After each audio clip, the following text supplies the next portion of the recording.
രാഹുൽ മാങ്കൂട്ടത്തിന് ആദ്യത്തെ കേസിനകത്ത് ജാമ്യം. കേരള ഹൈക്കോടതിയാണ് ആദ്യത്തെ ആരോപണ വിധേയനായ റേപ്പ് കേസിലെ പ്രതിയായ രാഹുൽ മാങ്കൂട്ടത്തിന് ജാമ്യം കൊടുത്തത്. ഇപ്പോൾ 3 കേസിലും ജാമ്യത്തിലാണ്.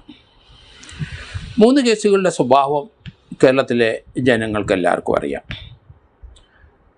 ആ 3 കേസുകൾ സാധാരണഗതിയിൽ അതൊരു ട്രൂ കേസുകളാണെങ്കിൽ അതിലെ പ്രതിയായിട്ടുള്ളവർ മലർന്ന് വീണ് പോകും. പക്ഷേ 3 കേസിനകത്ത് പ്രതിയാക്കിയ രാഹുൽ മാങ്കൂട്ടൻ അജയ്യനായി കേരള രാഷ്ട്രീയത്തിലും കാണികളുടെ മനസ്സിലും നിലനിൽക്കുന്നു എന്നതാണ് നമുക്ക് കാണേണ്ട ഒരു പ്രത്യേകത. 3 കേസുകൾക്കും ജാമ്യം ലഭിക്കുകയും ആ കേസുകളിലേക്ക് കാരണക്കാരായ 3 സ്ത്രീകൾ തീർച്ചയായിട്ടും അവരുടെ കേസ് നിലനിൽക്കില്ല എന്ന് മനസ്സിലാക്കിക്കൊള്ളണം. അതിനകത്ത് ഒരു കേസെടുക്കേണ്ടതായ രീതിയിൽ പോലീസ് കേസെടുത്തിട്ടില്ല. അല്ലെങ്കിൽ ആ കേസിൻ്റെ മൊഴി എടുത്ത ശേഷം പോലീസ് ആ കേസ് റെഫർ ചെയ്ത് കളയേണ്ടതായിരുന്നു. രാഷ്ട്രീയപരമായി രാഹുലിനെ നേരിടാൻ അധികാരം ദുർവിനിയോഗം ചെയ്ത ചില പോലീസ് ഉദ്യോഗസ്ഥന്മാരും ആ 3 കേസുകളിലെ പരാതിക്കാരികളായ സ്ത്രീകളും തീർച്ചയായിട്ടും ഇനി രാഹുലിൻ്റെ ഭാഗത്തുനിന്ന് തനിക്കെതിരായി മലീഷ്യസ് പ്രോസിക്യൂഷൻ ശ്രമിച്ചവർ അവർക്കെതിരെ നടപടി ഉണ്ടാകും എന്നാണ് ഞാൻ കരുതുന്നത്. ഇതിനകത്ത് ചില സ്ത്രീകളുടെ പരാതികൾ അതേപടി വിശ്വാസത്തിലെടുത്ത് KPCC രാഹുലിനെ കോൺഗ്രസ് പാർട്ടിയിൽ നിന്ന് പുറത്താക്കി, പ്രാഥമിക അംഗത്തിൽ നിന്നും പുറത്താക്കി. ആ പുറത്താക്കലിനെ പറ്റി ചില പത്രക്കാർ ചോദിച്ചപ്പോൾ രാഹുൽ മാങ്കൂട്ടൻ പറഞ്ഞത്, എന്നെ പാർട്ടിയിൽ നിന്നേ പുറത്താക്കിയിട്ടുള്ളൂ, എൻ്റെ മനസ്സിൽ നിന്ന് കോൺഗ്രസ് പോയിട്ടില്ല, ഞാൻ മനസ്സുകൊണ്ട് ഒരു കോൺഗ്രസ്സുകാരനായിട്ട് നിലനിൽക്കും എന്നാണ് വീറോടെ പറഞ്ഞത്. ആ വാക്കുകളുടെ ശക്തി എന്താണെന്ന് നമുക്കറിയാം. അങ്ങനെയൊന്നും നമ്മളാരും പ്രതീക്ഷിച്ചില്ല. പറയുന്നു അടിയുറച്ച കോൺഗ്രസ്സുകാരനായിട്ട് നിലനിൽക്കുകയാണ്. അതുകൊണ്ടാണല്ലോ, ആ പ്രവർത്തന രീതിയുള്ള മികവ് കൊണ്ടാണല്ലോ പാലക്കാട് വൻ ഭൂരിപക്ഷത്തോടെ ജയിച്ചത്. തൻ്റെ നാടല്ല, തൻ്റെ പ്രവർത്തന മേഖലയായ സ്ഥലങ്ങളായിരുന്നില്ല. പക്ഷേ ഇലക്ഷന് തൊട്ട് മുമ്പ് പാലക്കാട് പോയി പ്രവർത്തിച്ചു. നാട്ടുകാർക്ക് രാഹുൽ മാങ്കൂട്ടം ആരാണെന്ന് മനസ്സിലാക്കി കൊടുത്തു.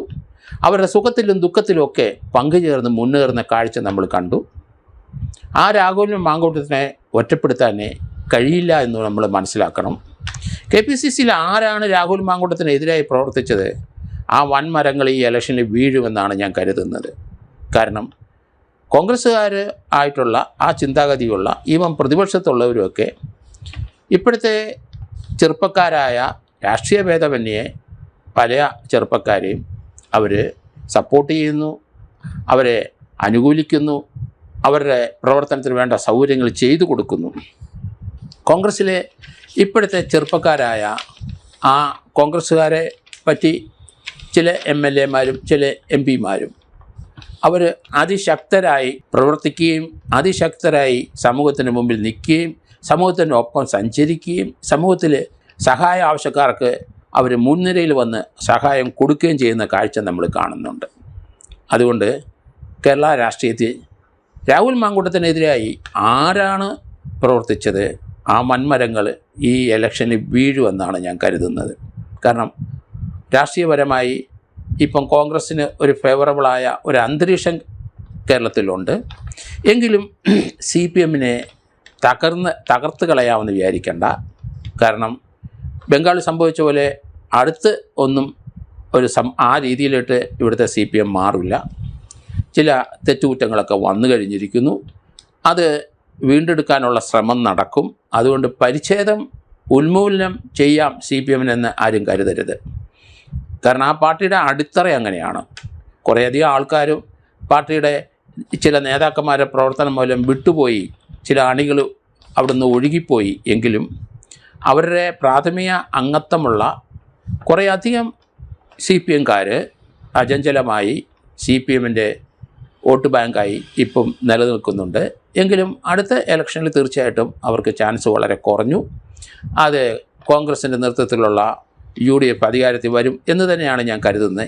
എങ്കിൽ ആ വരുന്നവരിലെ തീർച്ചയായിട്ടും രാഹുൽ മാങ്കൂട്ടവും ഷാഫി പറമ്പിലും അതുപോലെ വിഷ്ണുനാഥും അതുപോലെ തന്നെ നമുക്കറിയാം വി കെ ശ്രീകണ്ഠൻ, അദ്ദേഹം MP ആണ്, കേരള രാഷ്ട്രീയത്തിലേക്ക് വരട്ടെ.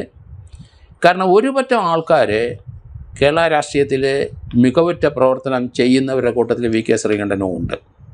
എത്ര മോശമായ അഭിപ്രായം ആൾക്കാർ പറഞ്ഞെങ്കിലും പാലക്കാട്ട് അവരുടെ പ്രവർത്തനം നമ്മൾ വെച്ച് നോക്കുമ്പോൾ ആ പ്രവർത്തന മേഖലയിൽ അവർ മികവ് തെളിയിച്ചിട്ടുണ്ട്.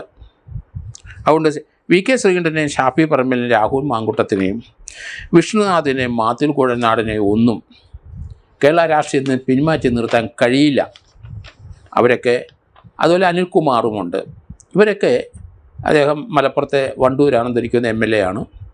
ആ ചെറുപ്പക്കാരൊരു നിര കൃത്യമായി കേരള രാഷ്ട്രീയത്തിൽ വന്നു കഴിഞ്ഞു. അതിന് മുതിർന്ന ചില രാഷ്ട്രീയ പ്രവർത്തകർ അവരെ തളർത്താമെന്ന് വിചാരിക്കരുത്. അത് തെറ്റായിപ്പോയി കണക്കാക്കി ആ വൻമരങ്ങളൊക്കെ താഴെ വീഴാനാണ് സാധ്യത കൂടുതലെന്ന് ഞാൻ കാണുന്നു. അതുപോലെ കേരള രാഷ്ട്രീയത്തിൽ അചഞ്ചലനായി നിലകൊള്ളുന്ന ചില നേതാക്കന്മാരുണ്ട്. അത് നമ്മൾ മനസ്സിലാക്കിക്കോണം. അത് ആ കൂട്ടത്തിൽ സുധാകരനുണ്ട്. 77 വയസ്സായി, 75, 76 വയസ്സായി എന്ന് പറയുന്നെങ്കിലും സുധാകരന് നടക്കാനുള്ള കാര്യത്തിൽ ചില മൂവ്മെൻറ്റുകൾക്ക് പ്രശ്നമുണ്ടെങ്കിലും ബുദ്ധിപരമായി ആ രാഷ്ട്രീയക്കാരൻ്റെ നാവ് നല്ല രീതിയിൽ പ്രവർത്തിക്കുന്നതായിട്ടാണ് കാണുന്നത്. അതുകൊണ്ട് സുധാകരനും കേരള രാഷ്ട്രീയത്തിലെ അടുത്ത MLA സ്ഥാനമായിട്ട് വരണം എന്നാണ് പലരും ആഗ്രഹിക്കുന്നത്. അതുപോലെ ചില നേതാക്കന്മാർ കേരള രാഷ്ട്രീയത്തിൽ നിന്ന് മാറി നിൽക്കേണ്ടി വരും. അവരുടെ പ്രവർത്തനം ഇപ്പോഴത്തെ ചെറുപ്പക്കാർക്ക് എതിരായിട്ടാണ് വരുന്നതെന്നാണ് ഞാൻ കരുതുന്നത്.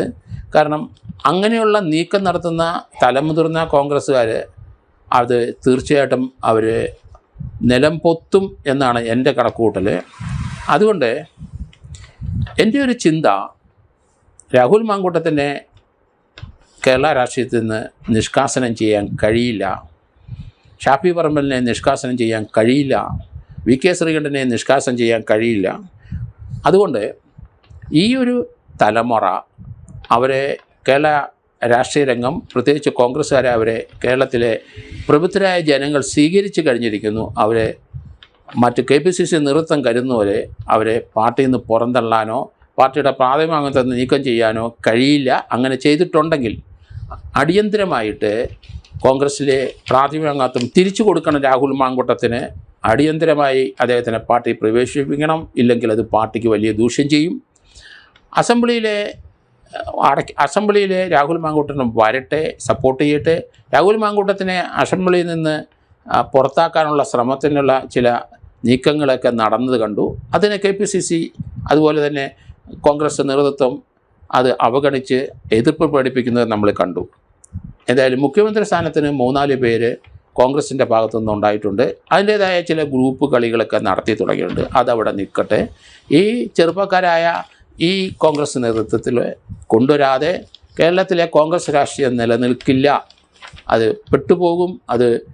അത് പഴയ സ്ഥിതിയിലേക്ക് വീണ്ടും വരും എന്നാണ് ഞാൻ കരുതുന്നത്. രാഹുൽ മാങ്കൂട്ടത്തിനെ അടിയന്തരമായി നാളെ തന്നെ അദ്ദേഹത്തിനെ പാർട്ടിയിലേക്ക് തിരിച്ചു കൊണ്ടുവരണം. കാരണം ഹൈക്കോടതിയുടെ ആ ആദ്യത്തെ കേസിലും ജാമ്യം കൊടുത്ത സ്ഥിതിക്ക് ഇനി പുറത്ത് നിർത്തുന്നത് ശരിയല്ല. ചില സ്ത്രീകൾ അദ്ദേഹത്തിനെതിരായിട്ട് നീങ്ങിയിട്ടുണ്ട്. അവർ കൊടുത്ത കേസുകളൊന്നും നിലനിൽക്കില്ല എന്ന് ഹൈക്കോടതിയുടെ ലേറ്റസ്റ്റായ ജാമ്യം കൊടുക്കുന്ന ഉത്തരവിൽ തന്നെ പറയുന്നുണ്ട്. കാരണം രണ്ടുകൂട്ടം ഉഭയകക്ഷി പ്രകാരമുള്ള ലൈംഗിക ബന്ധമായിരുന്നു രാഹുൽ മാങ്കൂട്ടത്തിൻ്റെ എന്നാണ് ഹൈക്കോടതിയുടെ നിരീക്ഷണം. അങ്ങനെയുള്ള ബന്ധങ്ങൾ അത് റേപ്പിൻ്റെ പരിധിയിൽ വരുന്നതല്ല. അതൊരു വളരെ കൃത്യമായ ഒരു ഒബ്സർവേഷനാണ് ഹൈക്കോടതി നടത്തിയിരിക്കുന്നത്. അതുകൊണ്ട് അദ്ദേഹത്തിനെ 18 ദിവസം എന്തിനാണ് സബ് ജയിലിൽ പാർപ്പിച്ചതെന്ന് എനിക്ക് മനസ്സിലാകുന്നില്ല. അവിടെ തെറ്റിപ്പോയി കോൺഗ്രസിനും, അവിടെ തെറ്റിപ്പോയി കേരള പോലീസിനും. കാരണം അങ്ങനെയുള്ള കേസുകൾ ധാരാളം നമ്മുടെ സമൂഹത്തിലുണ്ടാകുന്നു. ഈ ഡിജിറ്റൽ യുഗത്തിൽ ഇതുപോലുള്ള ധാരാളം കേസുകൾ വരുന്നത് നമുക്ക് കാണാം. അത് കൃത്യമായി പോലീസ് അത് അനലൈസ് ചെയ്ത് അതിനകത്ത് കോഗ്നിസൻസ് എടുക്കാൻ നിയമപരമായി സാധിക്കുമെങ്കിൽ മാത്രമേ എടുക്കാവുള്ളൂ. അല്ലാത്തവരെ മൊഴി രേഖപ്പെടുത്തി GD രേഖപ്പെടുത്തി അവരെ പറഞ്ഞു വിട്. അത് വീണ്ടും ആലോചിക്കേണ്ട കാര്യമാണ്. കേസെടുക്കണോ ഇല്ലയോ എന്ന് ഒരു കോഗ്നിസൻസ് ഇല്ലാതെ ഈ രീതിയിലുള്ള സ്ത്രീകളുടെ മൊഴിയുടെ അടിസ്ഥാനത്തിൽ ഒരാളെ പ്രതിയാക്കുന്നത് നിരുത്സാഹപ്പെടുത്തണമെന്ന് DGP ഉൾപ്പെടെയുള്ള ആഭ്യന്തര വകുപ്പിൻ്റെ ചുമതല വഹിക്കുന്നവർ തീരുമാനിക്കണം. അങ്ങനെയുള്ള ഡയറക്ഷന്, അങ്ങനെ ഒരു സർക്കുലർ കൊടുക്കണം. കാരണം ഇപ്പോഴത്തെ ഡിജിറ്റൽ യുഗത്തിൽ ഈ രീതിയിലുള്ള ഫോൾസായിട്ട് അലിഗേഷൻ ധാരാളം വരുന്നത് കാണാം നമുക്ക്. ഇതൊക്കെ സമൂഹത്തിൽ ഈ ഡിജിറ്റൽ യുഗത്തിൽ സർവ്വവ്യാപിയായി മാറിക്കഴിഞ്ഞു. അതുകൊണ്ട് ആ രീതിയിലേക്ക് കാര്യങ്ങൾ നീങ്ങുമ്പം ആ രീതിയിൽ കോൺഗ്രസ് നേതൃത്വം തങ്ങളുടെ കീഴിലുള്ളവരെ ആ രീതി കണക്കാക്കി, അല്ലെങ്കിൽ അത് നിരപരാധികളും ഉണ്ട് അപരാധികളും ഉണ്ടെന്ന് നമ്മൾ മനസ്സിലാക്കിക്കോണം. അത് കൃത്യമായി ഒരു വ്യതിചലിച്ച് അല്ലെങ്കിൽ കൃത്യമായി അത് മനസ്സിലാക്കിയ ശേഷമേ ഇതുപോലെയുള്ള MLA-മാരെയും MP-മാരെയും അല്ലെങ്കിൽ പാർട്ടിയുടെ ഉന്നത സ്ഥാനം വഹിക്കുന്നവർക്ക് അവരെ വെറുതെ പാർട്ടിയിൽ നിന്ന് വെറുതെ പുറത്തേക്ക് തള്ളരുത്. അങ്ങനെയുള്ളവരെ പറ്റി ഇൻറ്റേർണലായിട്ട് അന്വേഷണം നടന്ന ശേഷം മാത്രമേ നടപടിയെടുക്കാവൂ. അത് തന്നെയാണ് ആ CPM ചെയ്യുന്നത്. നമ്മൾ കാണുന്നത് കോൺഗ്രസിൽ തന്നെ കാണുന്ന പല ആൾക്കാരും അങ്ങനെ ഒരു കംപ്ലയിൻറ്റ് കിട്ടിക്കഴിഞ്ഞാൽ ഉടനെ നടപടിയിലേക്ക് പ്രവേശിക്കും. എന്തിനാണ് രാഹുൽ മാങ്കൂട്ടത്തിനെ പുറത്താക്കിയെന്ന് ഇന്നും മനസ്സിലാകുന്നില്ല. ആരുടെ ചോദനയിലാണ് അത് വന്നത്? ആരാണ് ആ രീതിയിലുള്ള കള്ളമായ മൊഴികൾ അല്ലെ കള്ളമായ പരാതികൾ കൊടുക്കുന്നത്? ആ പരാതികളെല്ലാം നമ്മൾ ആലോചിക്കണം. ഒന്നെങ്കിൽ മുഖ്യമന്ത്രിക്ക് പരാതി കൊടുത്തു, അല്ലെന്നുണ്ടെങ്കിൽ APCC നേതൃത്വത്തിൽ പരാതി കൊടുത്തു, അല്ലെങ്കിൽ ഇലക്ട്രോണിക്കലായിട്ടുള്ള പരാതി കൊടുത്തു. അങ്ങനെയാണ് വളർന്നു വരുന്ന കേരളത്തിലെ ലീഡർ സ്വഭാവമുള്ള അല്ലെങ്കിൽ കേരളത്തിൻ്റെ സാമൂഹ്യ രംഗത്തും രാഷ്ട്രീയ രംഗത്തും ഉന്നത സ്ഥാനത്തേക്ക് എത്തിച്ചേരേണ്ട ചെറുപ്പക്കാരെ ഇതുപോലെ ബലിയാടാക്കരുത് എന്ന് മാത്രമാണ് എൻ്റെ അഭ്യർത്ഥന. കാരണം അതുകൊണ്ട് നാളെ തന്നെ രാഹുൽ മാങ്കൂട്ടത്തിൻ്റെ പ്രാഥമിക അംഗത്വം കൊടുത്ത് കോൺഗ്രസ്സിലേക്ക് തിരിച്ചു കൊണ്ടുവരണം. ഇല്ലെന്നെങ്കിൽ അത് കോൺഗ്രസ്സിന് വലിയ ക്ഷീണമായിരിക്കും. ഈ ഇലക്ഷനിൽ പറയുന്ന രീതിയിലുള്ള ഒരു വോട്ടിംഗ് നടക്കില്ല. അവർ പറയുന്ന രീതിയിൽ വോട്ടിംഗ് പ്രതീക്ഷിക്കുകയും ചെയ്യരുത് എന്നാണ് ഞാൻ കരുതുന്നത്.